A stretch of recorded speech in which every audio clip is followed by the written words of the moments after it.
Shalom bien-aimés dans le Seigneur, c'est avec une grande joie que nous commençons un nouveau mois, une nouvelle semaine de méditation biblique au pied du grand roi.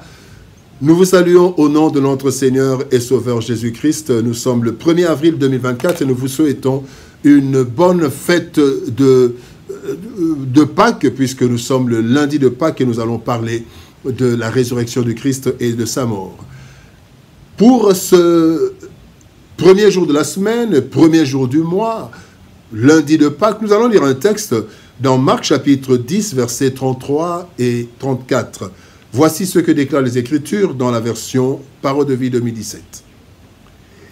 Écoutez, nous montons à Jérusalem. Le Fils de l'homme va être livré aux chefs des prêtres et aux maîtres de la loi. Ils vont le condamner à mort et le livrer à ceux qui ne connaissent pas Dieu. Ceux-ci vont se moquer de lui, ils cracheront sur lui, ils le frapperont à coups de fouet, puis ils le feront mourir. Mais 3 jours après, il se relèvera de la mort. Plus de doute, Jésus est Seigneur. Plus de doute, Jésus-Christ est Seigneur. Tel est le thème de notre méditation de ce lundi 1er avril 2024. Bien-aimés dans le Seigneur. Voici Pâques. La célébration la plus significative et la plus grande de la vie chrétienne.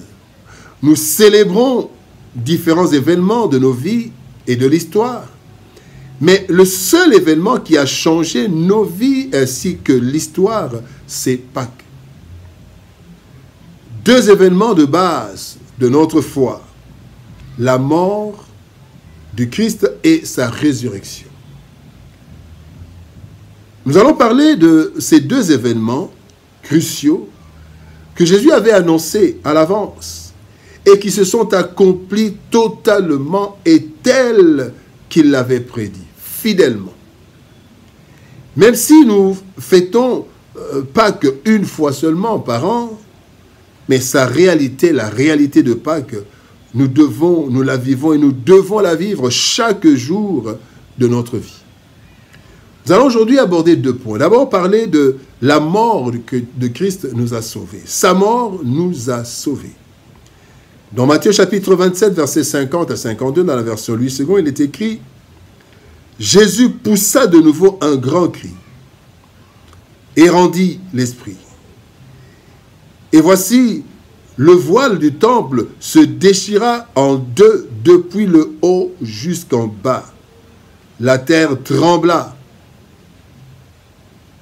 Les rochers se fendirent. Les sépulcres s'ouvrirent. Et plusieurs corps des saints qui étaient morts ressuscitèrent. »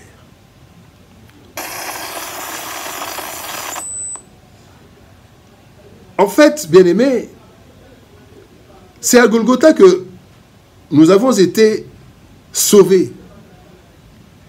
Après une lutte de près de 3 heures, la Bible parle de la 6e heure, donc 12 heures, jusqu'à la 9e heure, donc 15 heures. Il y avait des ténèbres partout sur l'étendue de la terre. Et à la suite de cette lutte, Christ a dépouillé le diable et ses acolytes. Selon qu'il est écrit dans Colossiens chapitre 2, verset 15, Christ a dépouillé les dominations et les autorités et les a livrées publiquement en spectacle en triomphant d'elles par la croix. Alors voici les principaux effets de la mort de Christ. Nous sommes sauvés comment? D'abord,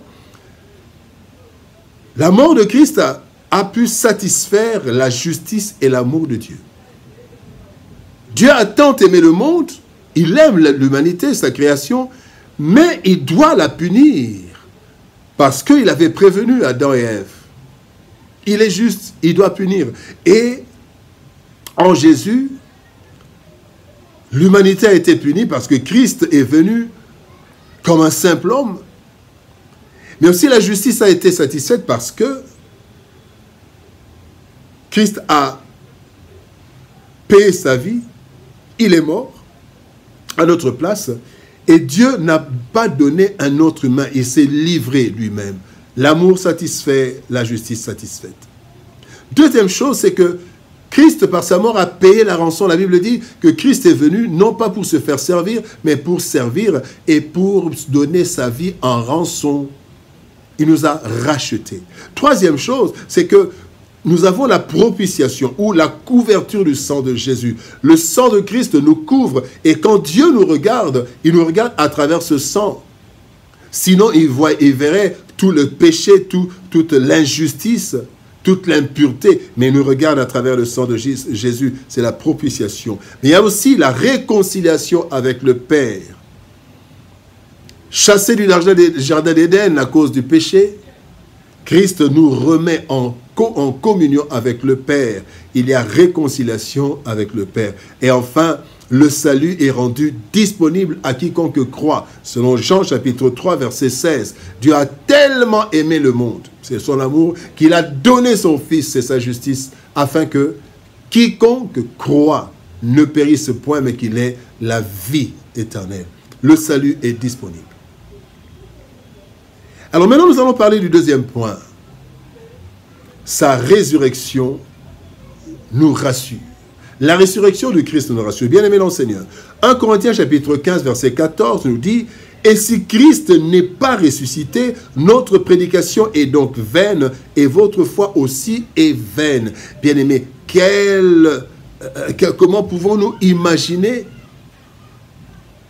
la mort définitive du Christ? Imaginez un peu.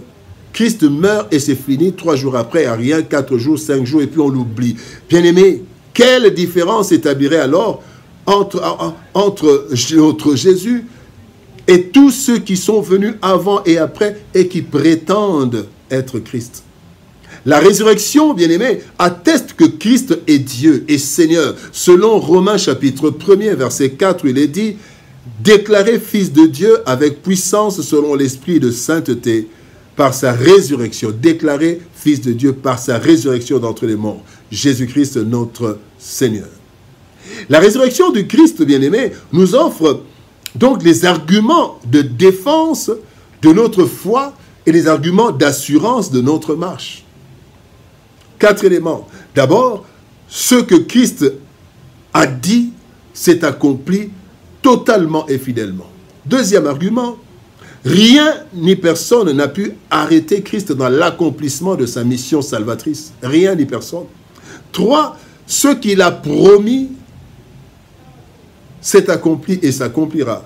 Et aussi, ma résurrection est assurée en Christ, puisqu'il est ressuscité, il me ressuscitera. Donc, ma résurrection est garantie, parce que Christ me l'a garantie par sa résurrection, et alors, moi aussi, je ressusciterai. Plus de doute, Jésus est Seigneur. La mort de Jésus-Christ à la Golgotha, ainsi que sa résurrection, constitue la base de notre foi et de notre espérance. En effet, par sa mort, il a satisfait la justice et l'amour de Dieu. Ainsi, nous avons été sauvés. Parce que Christ, en ce moment, par sa mort, a mis à la disposition de l'humanité, à la disposition de quiconque croit, le salut au moyen de la foi. Par la résurrection de Christ, notre foi se consolide, car s'il n'était pas ressuscité, nous n'aurions aucun argument solide pour défendre et vivre notre foi. Ce que nous célébrons une fois l'an, nous devons le vivre chaque jour de notre vie par l'assurance et la joie d'avoir été sauvés et candidats à la résurrection. Bonne fête de Pâques, bon lundi de Pâques. Shalom. Au revoir et nous allons prier pour terminer ce moment. Recommander nos vies entre les mains du Seigneur afin que Pâques soit une réalité continuelle et quotidienne. Seigneur Père de gloire, merci pour ton amour et ta bonté. Pâques, mort et résurrection de Christ, nous le célébrons une fois l'an. Mais Seigneur, nous voulons vivre cela chaque jour de notre vie.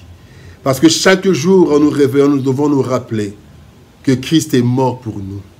Et si nous avons accès dans tes parvis, si nous pouvons nous lever et prier, c'est parce que Christ est mort pour nous. Mais aussi nous rappeler que puisque Christ est ressuscité, nous aussi nous serons ressuscités. Seigneur, aide-nous à vivre la Pâque chaque jour de notre vie. À le célébrer une fois, oui, mais à vivre cela chaque jour de notre vie. Bénis ta parole et bénis ton peuple. Au nom de Jésus-Christ, nous avons ainsi prié, Père. Amen.